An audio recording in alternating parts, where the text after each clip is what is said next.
After over a decade after the action RPG Jade Empire was released on Xbox, EA files for a trademark under the same name. On January 22nd, EA have started the process to trademark the name Jade Empire. The original title was used back in 2005. The developer BioWare has developed franchises such as Mass Effect, Dragon Age, and their most recent IP, Anthem. The title was released on Xbox and was an action RPG which featured martial arts and was recently made backwards compatible last year. It was after when EA bought out BioWare in 2007 that they would go on to then develop the Mass Effect series. While the reason for claiming the trademark could mean they plan to create a sequel, a remaster, or even a remake of the original, or they could just be acquiring their previous titles, which is something large game developers do from time to time, whether that be plans for now or in the future. The MMORPG Final Fantasy XIV has seen its share of collaborations, and 2019 is no different, as a new event has been announced with a crossover with Final Fantasy XV. One of the main characters in Final Fantasy XV, Noctis, will be appearing alongside the heroes in Final Fantasy XIV. The new crossover event was announced at the Final Fantasy XIV Fan Festival in Paris held over the weekend. Along with the news comes a trailer featuring the event. The campaign shares a lot of elements from Final Fantasy XV. The trailer starts with Noctis with the Regalia, a flying car that is used by him and his companions as they venture through the Eos. The video shows Noctis battling against enemies alongside a companion. Fans of the Final Fantasy XV will find some of those foes quite familiar. We also get to see characters from Final Fantasy XIV using some of the Noctis Royal Arms weapons, which means you should be able to gain them by taking part in the collaboration. As well as weapons comes the first 4-person mount to join the game. Players will get a chance to gain a regalia of their very own.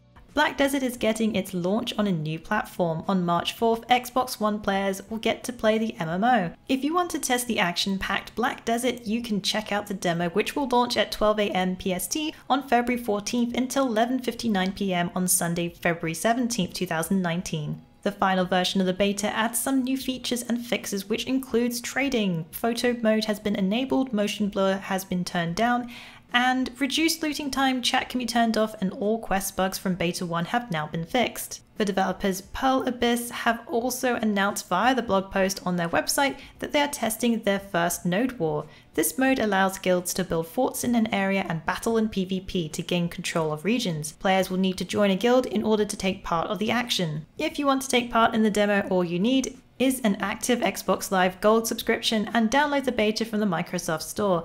Players will be able to experience all 6 classes and a level cap of 40. Those who stream or share video of the beta have a chance to win a copy of the game from Pearl Abyss. The title, The Outer Worlds, is seen as a spiritual successor of the Fallout series. It's being developed by Obsidian Entertainment. The publisher Private Division have confirmed that the game will be sold at retail price of $60, sharing in a recent article with Game Informer that a physical copy will also be available upon release. At this moment, neither Obsidian or Private Division have unveiled when the Outer Worlds will be arriving later this year.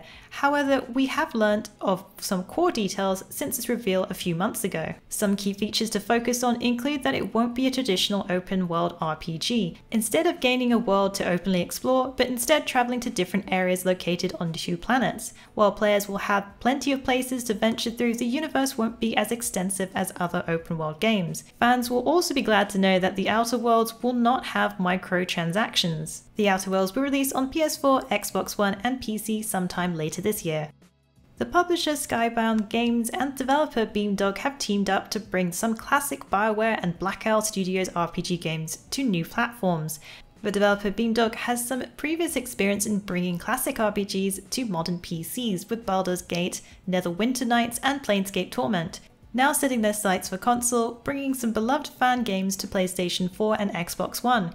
They are planning to release enhanced editions, which will be the first time they are available not only in retail but digitally as well. Titles Baldur's Gate 2, Baldur's Gate Siege of the Dragonspear, Icewind Dale, Planescape Torment, and Neverwinter Nights comes to consoles this year. All these titles were published under Interplay Entertainment and are well-known classic RPG titles. Skybound also in the past published physical copies of games such as Hollow Knight, which came to all platforms with physical version last year in August. More details of upcoming release dates and box content is expected in the coming months. Will you be picking up any of these classic RPG titles? Let us know in the comments below. The upcoming JRPG Granblue Fantasy Relink has been in the works for some time, with Platinum Games developing the action RPG. However, their logo has now been removed from the site as Cygames takes a leading role in development. Both companies have released statements explaining the changes with Granblue Fantasy Relink. Cygames shared that they would now take 100% of development internally, while Platinum Games released a statement explaining that their contract on the project has come to an end. Cygames also went on to say they would like to assure everyone looking forward to the title that we would remain committed to developing a game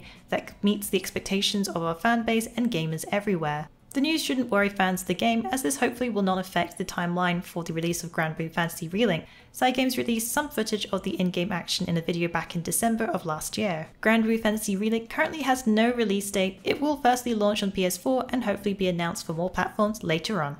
Sekiro Shadows Die Twice is going to release next month, and gearing up to the release, From Software, the developer, as well as Activision, the publisher, dropped a new story trailer. This short video follows a flashback of Sekiro, or One-Armed Wolf, as a child. Stranded on a bloody battlefield, a man appears and takes this novice under his wing. The man who becomes his master is known as the Owl. As the memory comes to an end, we see Sekiro in the present, now an adult seemingly reflecting on his past as his master now recounts the memory. The Owl says a line that adds gravity to the scene while placing his hand on Sekiro's shoulder. "That day I pulled you from the battlefield. I had no idea what you'd become." This leaves us wondering if his master is completely pleased with Sekiro's transformation, as his tone may suggest otherwise, or he could just be astounded at how far he's come. Sekiro doesn't seem to be like most From Software games where players have had to dig deep into games' lores to extract the narrative, or piece together discoveries to build a backstory. The developer has taken a different tact, offering more of a narrative up front, which can be seen in this latest trailer. That doesn't go to say that they won't have a secret or two hidden within the game. Sekiro Shadows Die Twice releases next month on March 22nd for PS4, Xbox One and PC. It was 2 years ago when Team Ninja released Nioh, a brutal action RPG with challenging combat set in a dark samurai fantasy world. Marking the second anniversary, Koei Tecmo, the publisher of the title, celebrates announcing with over 2.5 million copies sold worldwide. It was last year in May when the title reached 2 million copies. Nioh is inspired by the Sengoku period in Japan, set in the start of the 17th century. Taking on the role of an Irishman named William, players undertake the challenge to master a number of Japanese-type weapons as they fight a range of horrific and deadly enemies. It's been a while since last year where Team Ninja revealed at E3 that there would be a sequel, Nioh 2. The teaser trailer didn't share much, but we later learned players will be able to create their own unique characters. Just as the first Nioh had a demo for players to try, Nioh 2 will also have its own before its release. Nioh is currently available on PS4 and PC. Well, that's it for the Week in the Wikis. Please join us again next week for yet another great week of gaming. Remember to check out our VIP program for some exclusive supporter benefits, and budding writers should take advantage of our Become an Author initiative. Thanks again for being part of this great community. Keep checking in with us for news, reviews, YouTube streams and vids, and general wiki goodness. Follow us on social media for all the latest and greatest. The more followers we get, the larger of the army of the Fexers grows.